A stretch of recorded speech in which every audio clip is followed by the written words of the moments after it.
Welcome to the Food Junkies podcast. Here, we aim to provide you with the experience, strength, and hope of professionals actively working on the front lines in the field of food addiction. The purpose of our show is to educate you, the listener, and increase overall awareness about food addiction as a disease with abstinence as the solution. Here, we talk about all things recovery. Most importantly, how to thrive rather than just survive. So stay positive, make a change for yourself, tell others about your change, and hopefully the message will spread. Welcome to the Food Junkies podcast. On today's episode, Clarissa and I sit down with another Swedish colleague, Annica Strandberg-Schmidt. You may know her from her YouTube channel, Sugar-Free Living, or from Bitten Johnson's Facebook group, Sugar Bomb in Your Brain. Listen in as she shares her personal and professional journeys with us, what it has been like being a food addiction professional in Sweden, how she works with clients, about the book she's working on, and what she would tell a younger version of herself about sugar and processed foods. As always, thank you for tuning in, and welcome, Annica.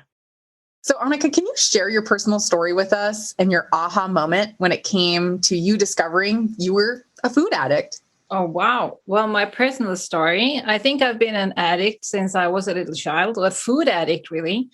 I've got stories told from my mother that I was, as a little girl, I ate so much I almost threw up. And then the next day I went back and kept eating, I have a history with, should you call it eating disorder, under-eating and overeating and doing all kind of diets and exercising and so on. And I really did understand that something was wrong with the way I related to food, because I couldn't stop, or I couldn't stay stopped, making decisions every Monday or every New Year or whatever, this, I'm going to lose some weight and I'm starting my exercise, and, and I really couldn't do it until the next day or anything. I just, fell down in the end. But as I was, I don't know how old I was, but I read in a newspaper about a woman here in Sweden who was kind of famous. She's an actress, and she had a contact with Bitten and told about sugar addiction in this article in the newspaper. And she had this, the uncope that we often talk about, this screening. If you have a sugar addiction, you might have these consequences. And I could check all the 6 questions. And I was like, yes, I do all this. And I realized that there is something called sugar addiction, because my mother often said that, well, I'm like an alcoholic with food, and I could relate to that. I'm the same way, And then I realized that there is something called sugar addiction. It might be a disease or something that I can't help, But from that point, I think it took me another 10 years before I really asked for help. And those 10 years, I was up and down in weight, and my journey with my not physical, but how do you say it? My mental health I wasn't in a very bad mood and feeling low and feeling blue. And, I really, I couldn't get myself started to doing anything or so on. But in the end, I ended up, being suicidal. And I had read about, at that time, the book was called Potato, not Prozac or something. It's what Kathleen Mason had written the book. And I thought it was only about putting away the gluten stuff. But then when I was sitting in the end of my disease, so to say, I was sitting at my kitchen table. I had 2 wonderful kids. They were 3 and 5, and we just bought a house, and we had some cattle in the barn, and from outside everything looked so nice, and I was like, oh, you have to be so happy, but I didn't want to live anymore. I didn't have anything to live for, because everything was about food and diets and how to lose weight, and does he like me, does she like me, where are my friends? My life was upside down on the inside. But then I realized, well, maybe this book, I was sitting at the kitchen table and writing my letters for my kids and my husband, because I decided that I didn't want to live anymore.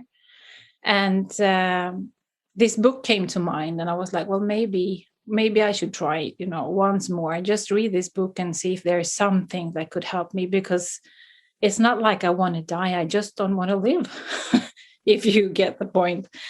But I started reading the book, and I kind of got the idea that, wow, the food is doing something to me. And I couldn't finger point it right then. But from there, I don't remember how it was, but I heard about Bitten. And somehow I went to a 12-step meeting, and they told me to ask for help, in the community here, in the area where I live. And I'm almost crying when I'm thinking about it. But it ended up that I got one week with Bitten, and then 10 weeks in the area here where I live. I was going together with other alcoholics and narcotics and so on. And that really helped me survive, having all the knowledge from Bitten about food and food addiction together with this 12 steps and everything. And that's why I'm sitting here today, or being able to talk to you. That's how I survived, really, and going from surviving to living. That was a long story.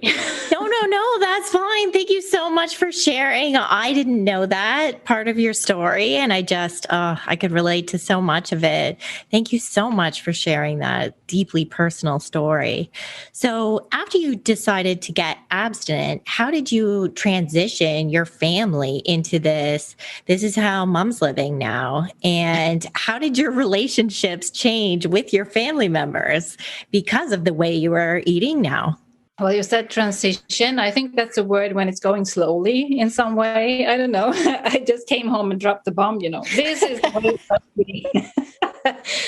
Well, at least it was for me. I tried to be gentle with the kids, but when I came home and I realized I had all this knowledge about what the food is doing to me and what it's doing to other people as well, because I had met so many people who didn't feel well because of the way they ate and the things that they ate. So I really realized that I had to do something, but I was, and I don't know, maybe it's my higher power, if you should put it that way, that really told me that I have to put myself first. I have to stay stopped, and I have to build on my own recovery before I dive into doing any big changes with my family. Well, I couldn't keep myself from doing some things. But I really needed the first time just to take care of myself, because I was so unsteady. I should every week.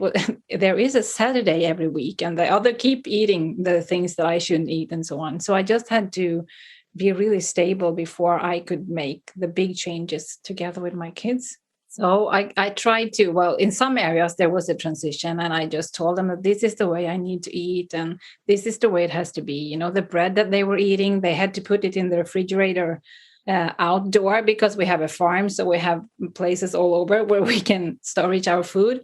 And you're only allowed to pick out to go and get the bread that you are eating for today. You can fetch it and eat it, but don't have it in our kitchen, and those kinds of stuff. So they were kind of confused, and my husband and my two oldest children, they kind of just had to, I dropped the bomb, and they had to adjust to that.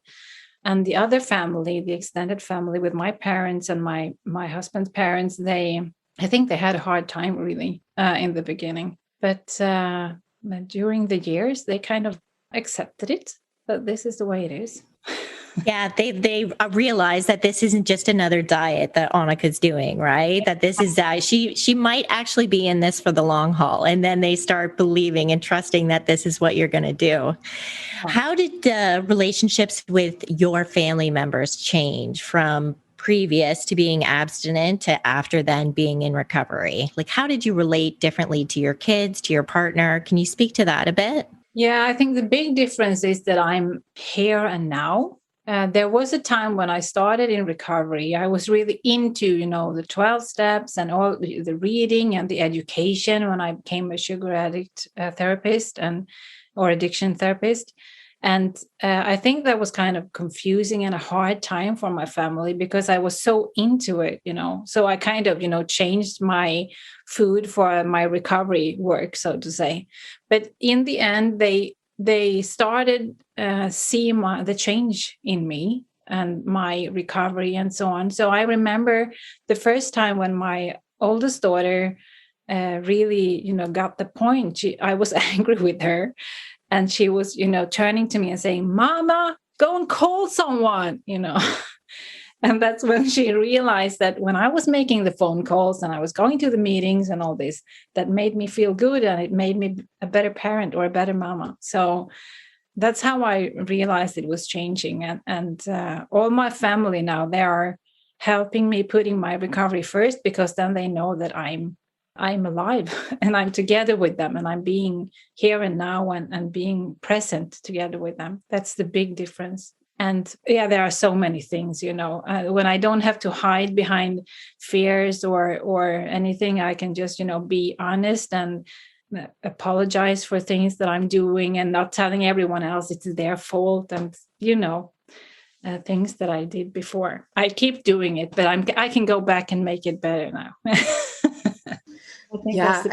That's amazing. And I can so relate when you're talking about like just that difference between like kind of being that absent or, I don't know if absent's the right word, but kind of, right? Like that absent parent where like when our thoughts are consumed by what am I going to eat? When am I going to eat it? What's in the house? Do I need to go to the store? What am I going to cook? All those different things. We're not present with our family members. We're not sitting with our children playing in the dirt or making memories, right? We're getting cranky at them for showing up and interrupting our food thoughts or our time of eating or whatever it might be, and just hearing your story and your true lived experience, now being in recovery for many years, what would you say to some of those professionals, whether they're dietitians or doctors or even like influencers or therapists, that claim that this is a restrictive way of eating and it maybe creates a, quote unquote, unhealthy relationship with all foods? I mean, what would you say to them? Well, I don't have words, I think. I feel like I'm getting upset. I'm getting angry because it feels like this way of eating is the only way that can make me feel alive. If I'm not doing this restriction that they call it, then I'm not able to live, because then my thoughts are all over the place about, like you said just before, when to eat, how to eat, shall I hide in my bathroom so no one else can see me, can I go shopping and so on. So this restriction, it's not like a forbidden thing. I can do it, but I don't want to do it. But I think that's the difference, because when you start recovery, it's like, I'm not allowed to, and then you end up to, well, I don't want to do it. And then in the end, you can just like, well, I don't have to do it. And then it's not restriction anymore. Then it's freedom. And I think, there are so many ways, especially here in Sweden, when you have in school, you have the free meals and the kids can eat in school. And I think it's great, really. It's a great thought. But on the other hand, we're not able to choose. If there are pasta, then my children eat pasta and I don't want them to eat it, So I think I should be able to restrict if I want to, because that will make me and my children feel so much better. So it's like I said, I don't know really what to say, but to me, it's not restriction, it's freedom. Yeah, it's like allows us to have that peace with food where it's actually, we start to actually build a healthy relationship. It's not an unhealthy relationship. It starts to be something that we don't obsess about and we can have in our life, and it doesn't control our life. Exactly. Yeah. So what made you decide to become a food addiction professional? My need to help others.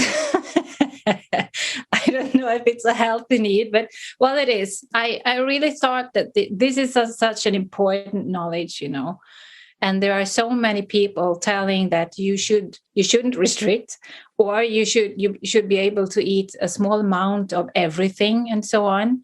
And when I realized that I'm not able to eat a small amount of sugar or flour or anything, and this is the way of living that can help people from being suicidal like I was, going to a life where you want to live, you want to grow, you're curious, you're happy, you're joyous and free. And isn't that very important to tell other people about it? It's something that it just came from deep inside me that I needed to tell everybody. Not everybody. Now I realize that I can't tell everybody, but the one who wants to hear it and the one who's ready to hear it. And it's so important because all over the world, or all over Sweden, it's still, the things that you shouldn't restrict, or you should eat small amounts or everything and so on.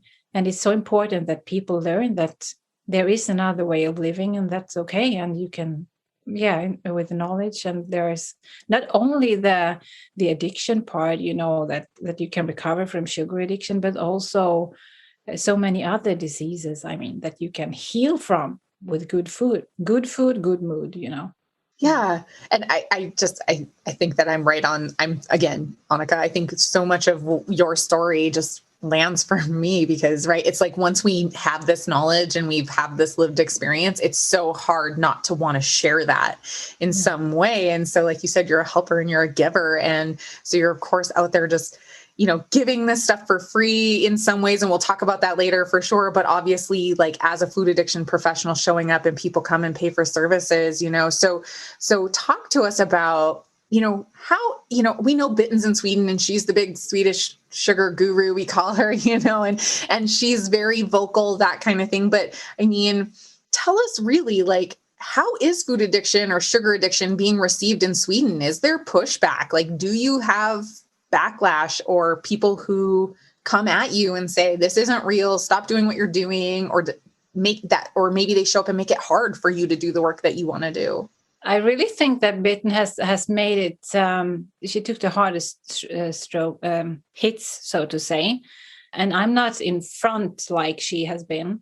But of course, there are people all over that really says that this isn't true, that there is nothing that existing, the sugar addiction isn't true. And there are pushbacks, but I've been lucky not to be on the front line and having all the hits, But I know that Bitten has taken a lot of hard work and many hits along the way, or rocks along the way. Because the common thought is that you should eat everything and sugar addiction isn't for real. And I had that was when my kids, when I early in my recovery, I wasn't able to work because I was very ill, and the insurance company that we my family have, they told me that I wasn't having any money from the insurance because I had.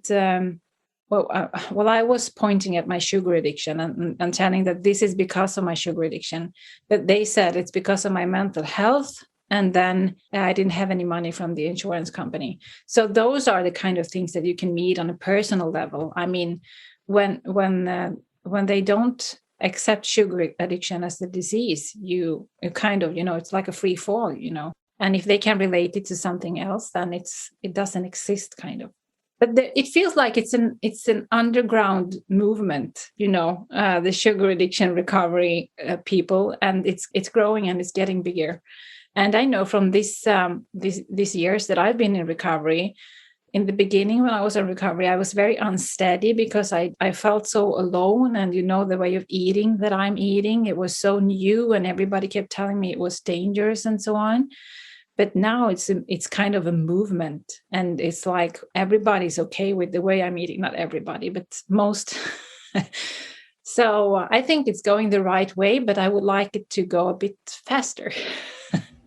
Yeah, no, I mean, when you speaking to the fact that like they wouldn't cover you while you were off work because of sugar addiction is exactly why it's so important for us to get it in the DSM, ICD. So treatment for people can be covered, but it can also be recognized for the mental health disease that it is. And we can, because it is all consuming. It is no different than alcohol or drugs. And so it needs to be validated for sure.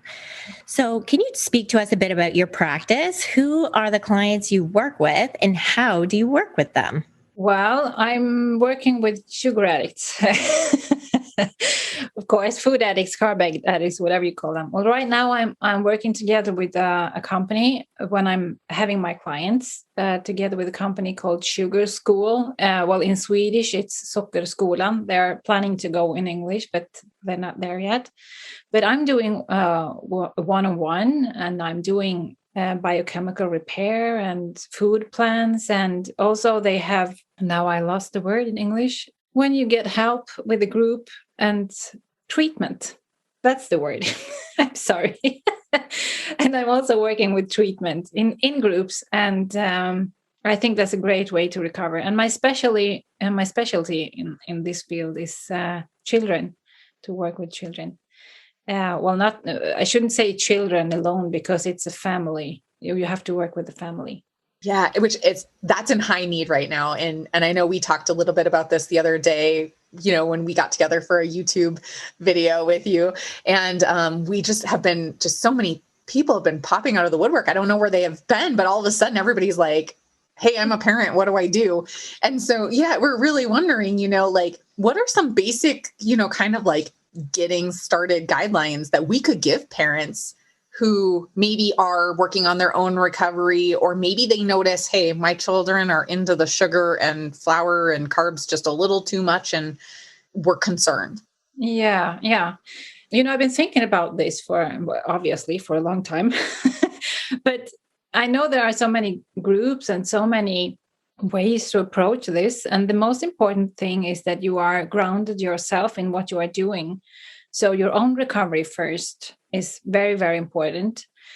And when you start doing changes, you need to be grounded in the decisions you are making. Like for me, my kids aren't sugar-free. My youngest daughter, she was born when I was in recovery, and she didn't have sugar or flour or anything until she was 4 years old. But then I had recovered for 4 or 5 years or something before she was born. And I think that some parents just choose to go, off sugar and off flour, and they're just fine with it.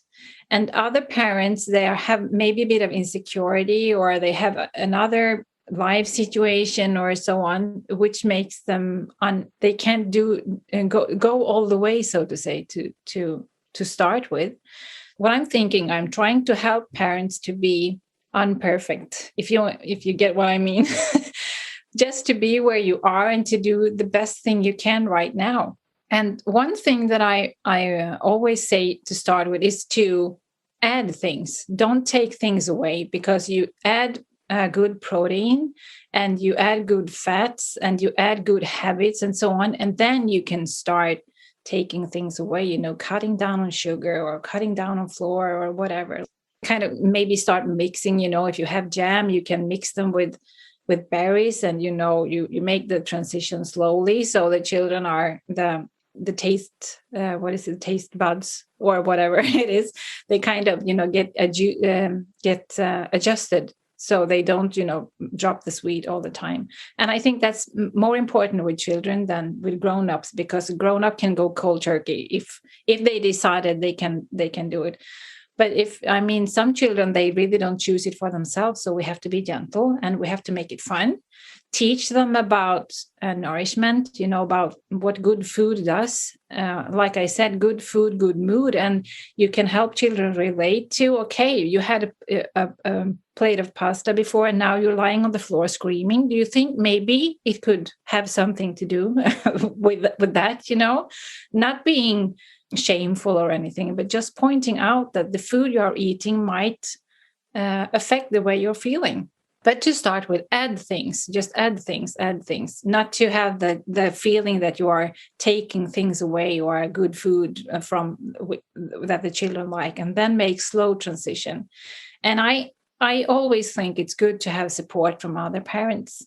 That's one of the things that I missed when I went in recovery, and I realized that, wow, I have 2 kids here that I really need some help with, and I didn't know where to go, because all the books I was reading was still about moderation, and it didn't talk about addiction, and I was so scared. I was so scared and so lonely. So that's why I started working with kids, because I realized that parents need some kind of support, and it doesn't have to be the take everything away and be a perfect parent. It needs to be on the level where the parent is, so to say. So then what would you do for like a parent who would come in and maybe they really are concerned about their child and think they have an issue, potentially food addiction, sugar addiction, and they're also very picky eaters? Like, I'm thinking specifically right now about my lovely niece, Margot, who just is like peanut butter spoon, peanut butter wrap, peanut butter everything. And it's not the natural peanut butter. Like, how would you approach working with a young client like that? Well, picky eaters always need a lot of things to be able to choose. It's like a buffet. Is that the right word? Yeah. To put out many things, like I did last Saturday with my kids here. Well, my kids, my oldest are 17 and 19, so they're not kids anymore. But my youngest girl, she's 10. No, she's 11. And she had a friend over. And then I made a buffet from sausages and meatballs and tomatoes and, things that I know that children usually likes, And you could even put the peanut butter or whatever it is, and then maybe mix it with better peanut butter and make this slow transition and so on. But they need to be able to pick and choose in a way so they can be in charge. Well, they think they are in charge of what they're eating. They're the one to choose, but you are the one who put the choices on the table. And I think that's very important because I know there's an author here in Sweden, or was a child psychologist, and he was talking about children and saying, with the food, that usually your own children, you never ask them what they want to eat. You put the food on the table and you say, well, this is what we eat. But if they are having a friend over, we're kind of, well, what would you like to eat? And very important that the kid that they're visiting us wants get the foods that they like, So I think for a picky eater, even more, it's important to have a lot of choices. And then it might be, well, I have so many ideas, so many thoughts. It might be like, okay, if you, try this out, maybe protein or kind of fat or the peanut butter, like you had for an example, and mix it. And if you try this out, we could make reward charge, okay, we'll put a star in here. And when you have 5 stars, we can go for an adventure walk or, do something, because their taste buds need so many times to try it out before they really accept that this is a new taste and this taste is okay, So I'm full of ideas. I love it. When my children are a little bit younger than yours, they're 8 and 5, but when they were even younger, we would go to like the dollar store and buy ice cube trays. And then, right. So then they could like put, what are there, like 12 ice cubes or something? I don't even know how many there are, but they could like fill each little container with like a little like thing. And so then they had to like try these different things. And we always say, you have to try these things so many times before you decide if you like them or not. And we're always trying like different ways with them. Like maybe it's roasted cauliflower and broccoli versus just raw, although they prefer the raw, which is fine. But, like just those different things, or like trying with some Parmesan cheese on them or something, right? Like just different ways to try to get them to actually just experience different flavors, more of the bitter things versus the sweet things and so I love it, Annica. I think our listeners need to hear this and they need to hear your ideas. So please don't ever stop sharing them. For sure. So on that same, kind of like line of thinking there, what are your thoughts on dairy for children? Like, is it really necessary for them to consume dairy? Actually, I don't think it is. No, I don't think it is. And usually it depends on what child, of course, and what kind of reaction they have to it. But many children that I worked with or talked to others about that eat dairy, they really can't, their body can't handle it, or their brain can't handle it, because it makes I would say morphine, but that's not right. Yeah, like a depressant effect. Yeah, kind of like that, and it's and especially if they have an ADHD or something like that, they can react to dairy in this special way that makes them very explosive, or in the same way that they react to sugar, really. So I don't think it's necessary. Usually, to start with, I'm keeping the dairy unless it's not a diagnosis or something. Then I usually give them the advice to try to take it away for a while. But no, I don't think it's necessary. And I don't know all the words in English, but there are so many, good things that they say that the dairy has, but you can get it in other ways. Yeah, I think they even said like you can get more calcium in spinach or, foods like that. And I think it's also important just to examine like, what is the child's relationship with the dairy? Are they throwing a tantrum when they can't have it? Because that's going to speak to what that dairy is actually doing for them emotionally and mentally, right? Yeah, yeah. And I was also thinking about, well, that doesn't have to do with the diary, actually, but I remember, I don't know if it was in your podcast, but someone was Dr. Robert Lustig, I think. He was saying that some children doesn't have the reaction to sugar, that they don't have the tantrums and all this stuff. Nothing happens when they eat sugar. But if this is the way, then they are probably insulin resistant already. So I'm like, okay, I want my children to have tantrums when they eat sugar. So yeah, there are so many ways to find out new knowledge. I mean, about sugar and its effects, and diary, of course. Absolutely. So if I'm a parent and I come to you and I'm really concerned that my child has food addiction, do you have a diagnostic tool for it? And how would you help me guide my child into recovery, especially with the extra challenges of like birthday parties and school? Like you said, you can't control what they eat when the meals are provided for free. Like, how do I help keep my child safe if food addiction is really something they're struggling with? Well, the bitter truth is that you can, well, at least not here in Sweden, you can't have them of all of sugar, and especially not in school, because they kind of have to eat the food that they are eating in school. But I would work with you as a parent and make you secure, kind of, as give you strength to stay in these feelings that it is having a child that you think have an addiction. But we don't have the tools for having a diagnosis that a child has a sugar addiction. It's not like we can't use the sugar tool for a child. We're trying to make a sugar young for younger people, but we don't have them for kids. And I think it's important to don't put the label on a kid. You can help them to, like I said before, have the relation between what I eat and how I feel. And of course, that doesn't matter if you don't have the tools. I mean, I could relate that I was feeling ill when I was eating sugar and flour, but I still didn't have the tools. But these are the ways that I can help parents, give the children the tools. How can I teach them to learn about nourishment? What tools can I use there? And how can I add good things? What kind of food are good for my children, and so on? So it's not like, sometimes I feel like, I'm not doing a good job because I can't have the children sugar free. But I think my job really is to support the parents to be able to deal with all this stuff. And for those parents who have the strength and the energy to go and fight with the authorities, I'm behind them 100%, but I need to be there for the big mess, so to say.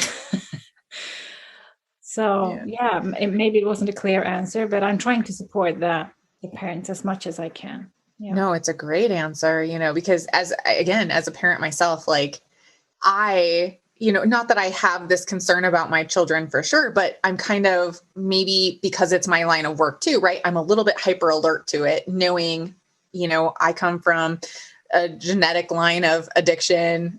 It shows up in me. It makes sense that it would show up in my children, and then just kind of always trying to be on it, but not trying to be like that hyper, like hovering parent that's like, oh, don't eat that. That's too much, right? Like, not trying to create an issue where there isn't one, but to have more of that conversation. Like you were saying, like, you're having a fit right now. Do you think it could have been all the candy you just snuck from the top of the refrigerator because you were afraid I would say no, or whatever it might be, right? Because kids do kid things, and not always because they're doing those behaviors that we as food addicts did as children, does that mean that they are or will become, right? It's just trying to have those conversations in a way that is helpful for them and doesn't cause this whole like shutdown and this lack of communication between parents and children.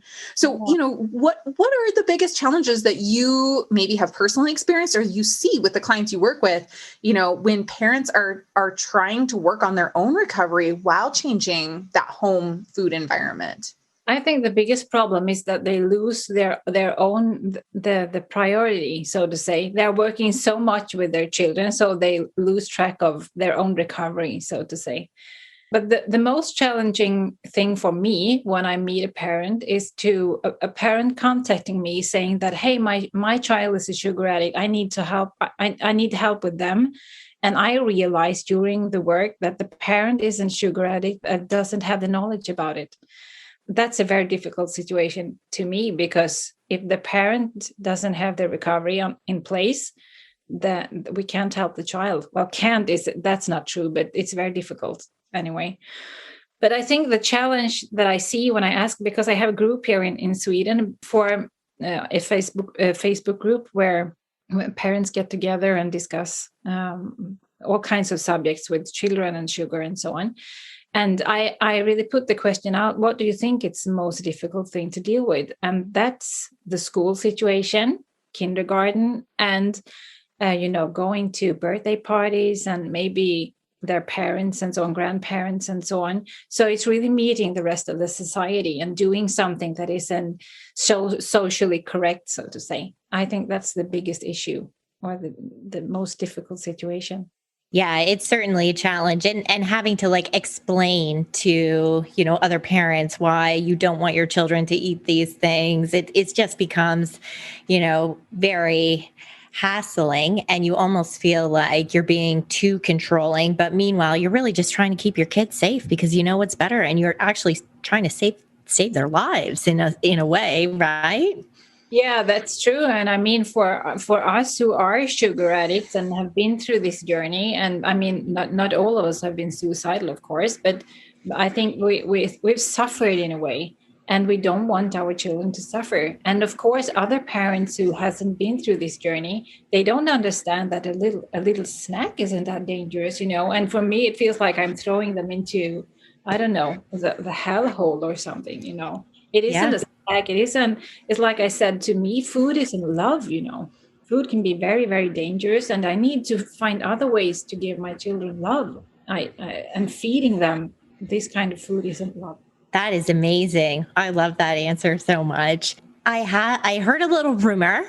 You are working on a new project, and I think this is so needed in this field. Can you tell our listeners a little bit about it and what you're working on right now?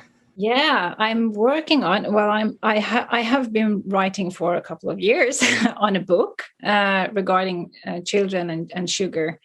I shouldn't say children and sugar addiction, but of course that's the ground, so to say, the base. And I have, I'm trying to getting it out. I'm working together with them, and I lost the word again.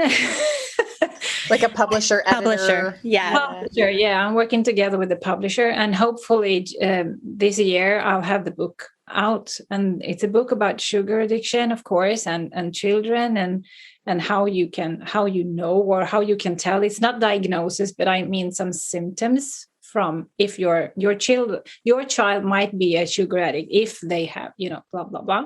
And there are some recipes and some advices what you can do instead of eating when you have all this, Christmas and Easter and, all the Halloween and all this stuff. And you can have some alternatives, what you can do instead.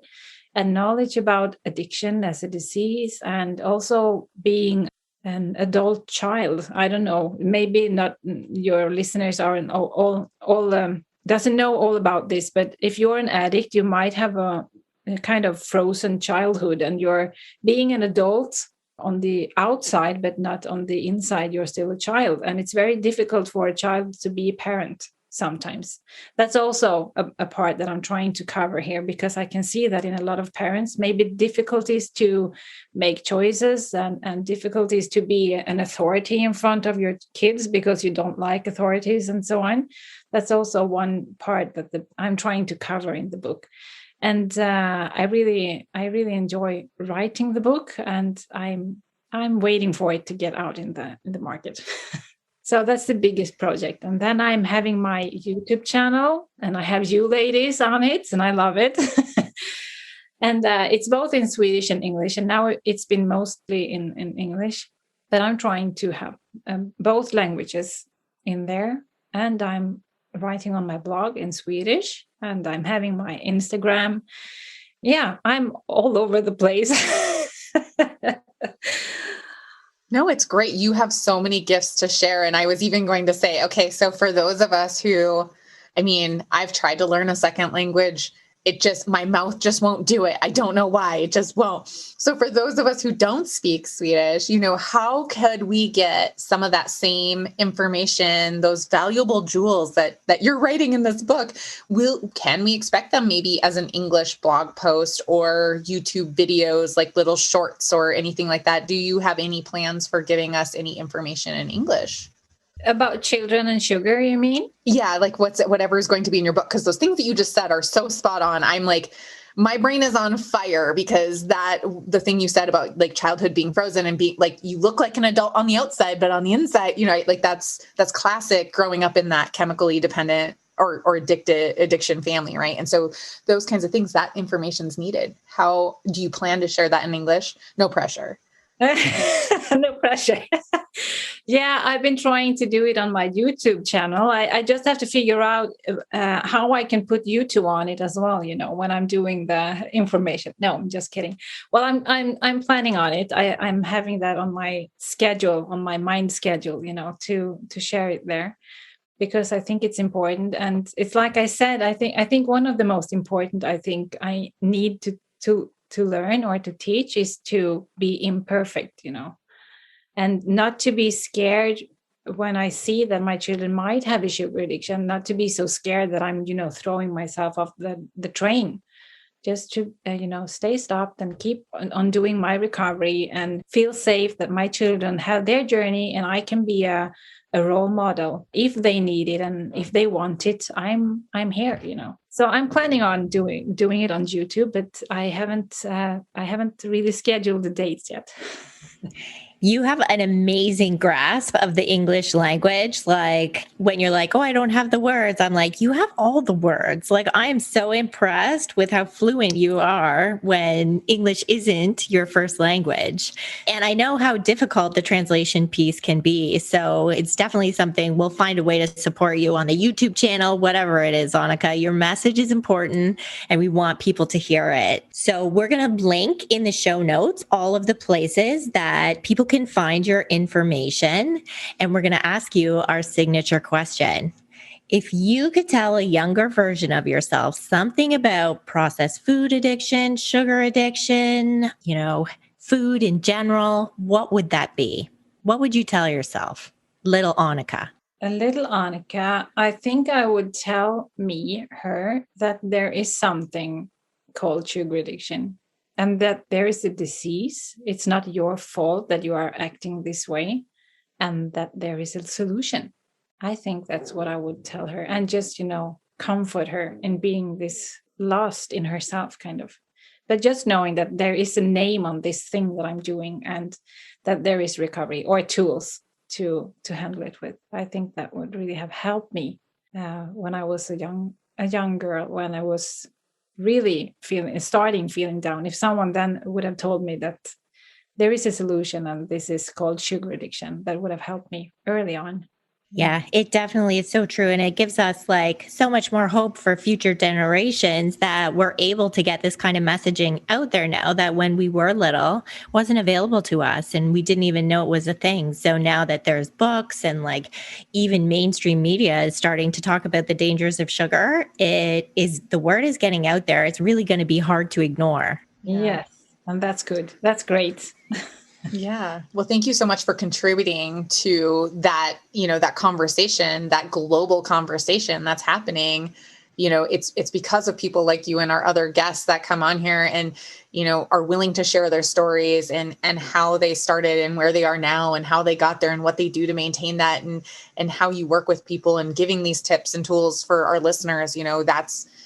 We're just so appreciative that you're willing to do that and just keep, putting that out there and, spreading the good word, so to speak. So thank you so much for being here with us today, Annica. Well, thank you so much for having me. I really enjoy it. Thank you. Thank you so much. Thanks for joining us this week on Food Junkies, Recovery from Food Addiction. Make sure to join our Facebook group, Sugar Free for Life Support Group, I'm Sweet Enough. You can subscribe to our show in iTunes or Stitchers. That way you'll never miss an episode. While you're at it, if you found value in this show, we'd appreciate a rating on iTunes. Or if you'd simply tell a friend about the show, that would help us out too. Don't forget to pick up your copy of Dr. Tarman's book, Food Junkies, which is available on Amazon. If you have any additional questions, both Molly and Clarissa are food addiction professionals and work one-on-one with clients. You can find their websites and email addresses in the show notes. Be sure to tune in every Friday when our new episodes drop. As Vera loves to say, the power is ours.